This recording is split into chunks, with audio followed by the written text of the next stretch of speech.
안녕하세요. 조학교육TV 시청자 여러분. 마취통증학과 전문의 김범준입니다. 오늘 이 시간에는 이제 환자분들께서 척추수술을 받으실 때 어떤 식으로 마취를 시행을 하고 있는지 그거에 대한 얘기를 조금 해보도록 하겠습니다. 일단 마취를 좀 크게 세 가지 종류로 이제 구분을 조금 해볼게요. 하나는 전신 마취가 있을 수 있고요. 하나는 부분 마취가 있고, 하나는 국소 마취가 있습니다. 전신 마취라 함은 인위적으로 이제 환자분의 의식을 조절을 해서 의식을 저하시키고 통증을 조절함으로써 수술 중에 불편하지 않도록 의식을 낮춰주는 그런 방식의 마취 방법을 얘기합니다. 전신적으로 작용을 해야 되고 실질적으로 약이 적용이 되는 부분은 뇌입니다. 머리에 적용을 하는 약물들이고요. 마취가스, 정맥 마취제를 사용해서 몸에다가 주입을 해서 전신 마취를 시행을 합니다. 마취가스를 이제 집어넣게 되면은 그건 폐로 이제 들어가서 온몸으로 이제 흡수가 된 다음에 작용을 하게 되고요. 정맥 마취제는 정맥으로 약이 들어가서 전신적으로 작용을 하게 됩니다. 전신 마취는 약을 투여하는 만큼 마취를 계속 유지를 할 수가 있습니다. 아주 긴 시간이 필요한 수술들에서 적용이 될 수 있고요. 전신 마취는 의식이 이제 저하가 되기 때문에 여러 가지 몸의 기능들이 좀 떨어집니다. 호흡 기능이 많이 떨어지게 되는데요. 호흡 기능이 떨어지게 되고, 그리고 의도적으로 이제 근육과 신경을 차단함으로써 완전히 근육을 풀어버리는 그런 작용을 하게 됩니다. 인공호흡기가 필요한 경우가 대부분입니다. 경추 수술과 흉추 수술, 이런 수술에 적용이 되고 있습니다. 부위 마취가 있는데요. 이 부위 마취는 이제 요 안에서도 크게 중심축 마취와 부위 마취, 이런 식으로 두 가지로 나눌 수가 있는데요. 중심축 마취는 소위 얘기하는 척추 마취를 얘기를 합니다. 몸 가운데에 있는 굵은 신경들의 약을 써서 몸 가운데 줄기에서 나가는 모든 신경들을 차단한다고 생각하면 되겠습니다. 부위 마취라 함은 팔이나 다리처럼 국소적인 쪽으로 흘러 들어가는 신경을 차단함으로써 그 팔만 마취를 하거나 다리만 마취를 하거나 어떤 특정 부위, 가슴 부분이나 아니면 목 부분, 이런 식으로 어떤 특정 부위를 마취를 하는 방법을 이야기를 합니다. 선택적인 어떤 신경이 가는 부위에 신경을 하나 골라서 그 신경을 차단을 하는 거죠. 이제 그런 식으로 돼서 선택적인 부위의 감각 저하 및 움직임 저하를 이끌어내서 이제 수술을 진행을 하는 방법입니다. 이거 같은 경우에는 환자분 의식은 전혀 이제 이 마취 방법 자체로는 의식은 전혀 상관이 없습니다. 그래서 제정신이 다 들어 계시게 되죠. 그래서 많이 불편해하시기 때문에 이런 경우에는 이제 불편하시지 않도록 진정 약물을 추가해서 주무시게 만들어드리는 경우가 많습니다. 척추 수술에서는 이 요추 수술이 중심축 마취를 사용을 해서 하기가 아주 적용을 해서 수술하기가 아주 용이합니다. 그래서 요추 수술의 경우에 부위 마취를 사용해서 이제 마취를 하고 있습니다.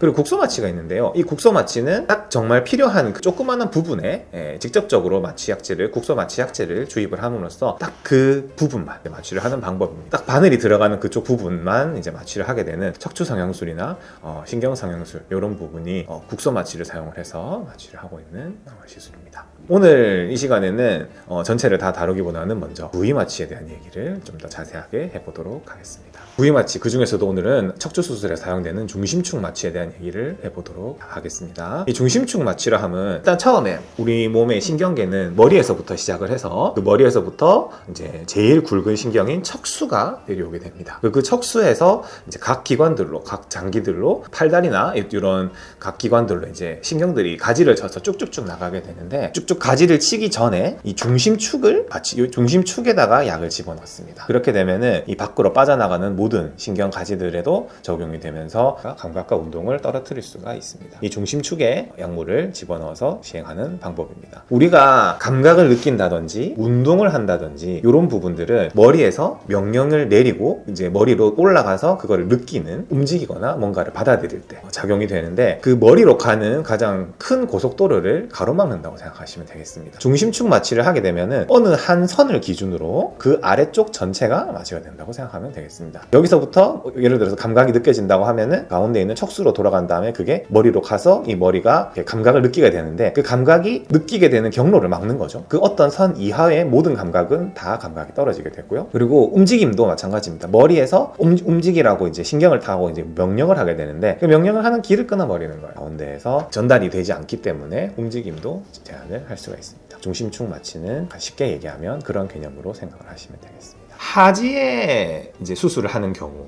그리고 허리에 수술을 하는 경우에 이 중심축 마취를 많이 활용을 하고 있습니다. 목의 경우에는 중심축 마취를 하려면 할 수 있는데 목부터 이 전체를 다 마취를 하게 되는 거죠. 그렇게 된다고 한다면 결국은 전신 마취랑 똑같습니다. 목의 경우에는 중심축 마취를 잘 시행을 하지 않았습니다. 사실 목에다가 중심축 마취를 하게 되면 되게 많은 기관들이 이제 그 기능을 잃어버리기 때문에 사실 굉장히 위험하거든요. 진적으로 그렇게 하지는 않습니다. 그리고 흉추 같은 경우에도 사실은 하려면 할 수는 있는데 이제 그렇게 되면 뒤에서 나오겠지만 이제 혈압이 떨어진다든지 섬액이 좀 심해진다든지 하는 부작용이 좀 생길 수가 있어요. 수술을 하기 위해서는 어떤 예를 들어서 두 번째 요추를 수술을 하기 위해서는 그것보다 2단계 위에부터 이제 시작을 해서 한 4단계 위에 정도까지의 선을 긋고 그 아래를 쭉 마취를 하게 되는데요. 흉추 같은 경우에는 아래쪽 같은 경우에는 그래도 좀 덜하긴 하겠지만 쪽을 수술을 하게 되면 그 마취 레벨이 너무 위로 올라가기 때문에 마찬가지로 위로 올라가면 올라갈수록 이제 적용받는 장기들이 많아지기 때문에 그만큼 위험성이 좀 높아지게 됩니다. 더 위쪽으로는 시행을 하지 않고 주로 아래쪽, 그래서 요추를 수술을 하는 경우에 주로 중심축 마취를 시행을 하고 있습니다. 그래서 이 중심축 마취도 크게 보면 2가지로 나뉘어질 수가 있는데요. 하나는 척추 마취 라고 하는 방법이 있고 하나는 경막외 마취라는 방법이 있습니다. 이 우리 몸의 이 가운데 있는 척수는 3가지 층의 이제 막으로 이루어져 있는데요. 듀라마타, 경막이라고 하는 게 제일 겉에 부분에 있습니다. 그리고 중간에 야라카르마타, 그리고 신경 자체를 싸고 있는 피하마타라고 해서 3가지 층의 막이 있는데요. 이 맨 겉에 있는 이 듀라마타라고 하는 경막을 뚫느냐 뚫지 않느냐로 마취 방법을 생각을 할 수가 있습니다. 이 경막을 뚫게 되면 이 안쪽으로는 이제 척수액이 흐르게 되는데요. 이 척수액으로 직접적으로 이 경막을 뚫고 바늘을 집어넣어서 척수액으로 약을 흘려보내서 신경에 영향을 주게 되는, 그렇게 하는 방법을 척추 마취 방법이라고 하고요. 이 경막을 뚫지 않고 이 바깥쪽으로 약을 줘서 약은 좀 많이 필요하긴 하지만은 서서히 신경에 작용을 하도록 하는 방법이 경막의 마취 방법입니다. 이 막을 뚫냐 안 뚫느냐가 상당히 큰 차이점이라고 볼 수 있습니다. 척추 마취는 비교적 이제 준비가 쉽습니다. 이제 준비가 쉽고 옆으로 누운 자세나 앉은 자세로 이제 시행을 하게 되는 데고, 경막의 마취 같은 경우에는 옆으로 누운 자세, 똑같이 척추 마취랑 같은 방식의 자세를 취해서 할 수도 있고 대신 도구를 사용해서 엎드린 상태에서도 시행을 할 수가 있습니다. 그래서 이거는 이제 허리뼈 사진인데 어떤 식으로 바늘이 들어가는지를 제가 보여드리도록 하겠습니다. 이거는 이제 뒤에서 본 허리뼈 사진인데요. 이 중에서 이 허리뼈 몸통이 이렇게 있고 이 몸통과 몸통 사이에 이 척수로 들어갈 수 있는 구멍이 이렇게 존재를 하는데 그게 이 부분들입니다. 이 빨간색 동그라미로 되어 있는 이 부분들이 뒤에서 보면은 이제 척수까지 들어갈 수 있는 구멍들인데요. 이 구멍을 활용을 해서 이 구멍 안쪽으로 바늘을 집어넣을 거예요. 근데 이거를 다시 옆에서 이렇게 보게 된다면 그냥 가만히 이렇게 사람이 서서 있게 되면은 일반적으로 허리뼈는 배 쪽으로 동그랗게 나와 있기 때문에 허리 뒤쪽은 일반적으로는 이 공간이 굉장히 좁습니다. 바늘 안쪽으로 이제 들어가기 위해서는 이 공간을 넓히는 게 좋겠죠? 그렇게 하기 위해서는 이제 몸을 동그랗게 말아 주셔야 됩니다. 그래서 몸을 동그랗게 말게 되면 허리뼈랑 허리뼈 사이에 이렇게 공간이 벌어지면서 바늘이 접근하기에 용이합니다. 척추 마취, 중심축 마취를 할 때는 특히 이제 환자분들께 자세의 협조가 필요합니다. 옆으로 누워서 하는 경우에는 최대한 무릎은 가슴으로 붙이고 고개는 그 배꼽을 바라보는 자세를 취해서 허리뼈가 뒤쪽으로 동그랗게 말리도록 이렇게 해서 옆으로 누워서 이제 시행을 하게 되고요. 그렇지 않다고 한다면 앉아서 시행을 할 수 있어요. 앉아서도 똑같이 등을 동그랗게 말아서 허리뼈랑 허리뼈의 간격을 벌려주면 이제 바늘이 이제 들어갈 수 있는 공간이 이제 쉽게 나오기 때문에 이제 이런 자세를 취한 다음에 뒤쪽에서부터 바늘을 집어넣게 됩니다. 요 안쪽까지 들어가서 이제 신경을 싸고 있는 경막을 뚫어서 약을 주게 되면 척추 마취라고 하고요. 약물을 뚫지 않고 그 주변으로 뿌리는 방법은 이제 경막의 마취라고 하는 방법입니다. 척추 마취는 이제 일반적으로는 아래쪽 수술을 이제 많이를 하는데 이게 요거 같은 경우에는 요추 3번이랑 요추 3번, 4번 사이, 요추 4번, 5번 사이에서 이제 주로 가장 많이 시행을 하는데 이게 접근하기가 되게 편합니다. 겉에서 봤을 때 어디가 3번인지 어디가 4번인지 요거를 세기가 되게 번거롭거든요. 근데 척추 4번 같은 경우가 이 골반 라인을 중심으로 해서 척추뼈 4번이 이제 항상 요 위치에 있게 됩니다. 그래서 이 선을 기준으로 해서 요추 4번을 찾기가 굉장히 용이합니다. 요추 4번을 기준으로 해서 3번, 4번 그 허리뼈 사이에서 혹은 4번, 5번 허리뼈 사이에서 접근을 해서 척추 마취를 많이 시행을 합니다. 요추 2번 이상에서는 잘 시행을 하지 않는데요. 그게 왜 그러냐면은 사람의 척수라고 하는 부분은 가운데 부분이 굉장히 굵은 줄기 부분으로 되어 있다가 요추 2번 많이 대부분 이제 사람은 요추 1번이나 가슴뼈 12번 정도 선부터 이제 그렇게 변하기는 하는데 마미총이라고 불리는 이런 신경의 다발들로 변하게 됩니다. 이 가운데 있는 척수와 이 마미총들의 다발들은 혹시라도 그 바늘이 깊게 들어가서 손상을 입었을 때 이 척수 굵은 부분이 손상을 입게 되면 상당히 이 많은 부작용을 야기를 할 수가 있는데, 상대적으로 이렇게 다발로 내려와 있는 경우에는 혹시라도 신경이 손상받는다고 하더라도 아주 국소적인 부분에만 손상을 줄 수가 있어요. 굵은 부분인 척수 부분이 이제 손상을 받을 위험성이 점점 커지기 때문에 일반적으로 요추 2번 이상에서는 잘 시행하지 않습니다. 이제 척추 마취를 한다고 해서 마취 레벨은 그것보다 더 많이 올릴 수가 있는데요. 이거에 대해서 뒤에서 다시 얘기를 해보도록 하겠습니다. 경막의 마취 같은 경우에는 접근 위치를 자유롭게 설정을 할 수가 있어요. 왜냐하면은 이제 경막의 마취는 신경막을 뚫지 않기 때문에 그 척추까지 이제 신경을 손상을 받을 가능성 자체가 매우 낮습니다. 그래서 척추 마취에 비해서는 훨씬 직접적으로 바늘이 신경을 바늘이 신경을 건드릴 가능성이 매우 낮거든요. 그렇기 때문에 경막의 마취의 경우에는 사실 접근 방법을 자유롭게 설정을 할 수가 있습니다. 하지만 경막의 마취도 단점이 수술을 했던 부위로는 경막의 마취를 할 수가 없습니다. 이거는 경막의 마취를 하는 어떤 방법 때문에 그런데요. 경막을 뚫지 않기 위해서는 척추 안쪽에 있는 황색인대라는 부분을 느끼고 그 황색인대를 지나면서 생기는 압력의 변화를 가지고 경막 외의 공간에 도달했다는 걸 알 수가 있거든요. 척추 수술하는 경우에는 그 황색인대 부분을 대부분 다 걷어내버리기 때문에 저 황색인대를 지나면서 느끼게 되는 압력의 차이를 느낄 수가 없습니다. 그리고 그쪽 부분에서 경막의 마취를 하게 되면은 막을 뚫어버리는 경우가 아주 많기 때문에 그쪽 부분에서는 경막의 마취는 시행하기가 굉장히 힘듭니다. 척추 수술을 한 부분에서는 경막의 마취를 시행하지 않습니다. 이런 척추 마취와 경막의 마취에서 사용되는 약물에 대한 얘기를 조금 해볼게요. 척추 마취 같은 경우에는 이제 경막을 뚫어서 안쪽에 척수액이 있는 부분에다가 약물을 집어넣기 때문에 큰 물통에다가 약물을 집어넣는 거랑 같습니다. 그래서 물통 안에 약물을 집어넣게 되는데 이게 그 안에서 약물이 자연스럽게 퍼지도록 하는데 어디까지 약물이 퍼지는가를 제한을 할 수가 있습니다. 그래서 그 방법은 이 척수 마취에 사용되는 약물 같은 경우에는 그러니까 무게가 물보다 높은 그 약물을 쓰기 때문에 자세를 이제 머리를 위로 하고 다리를 아래쪽으로 하고 있으면은 약물이 더 이상 위쪽으로 퍼지지 않습니다. 그런 성질을 가지고 있는 약물을 사용해서 마취의 높이를 제한을 합니다. 그래서 어떤 선 이상으로 올라가지 않도록 자세를 취해서 이제 마취의 높이를 조절을 합니다. 그래서 척추 마취에는 마케인 헤비라고 하는 이제 비중이 높은 약물을 사용해서 이제 시행을 하고 있고요.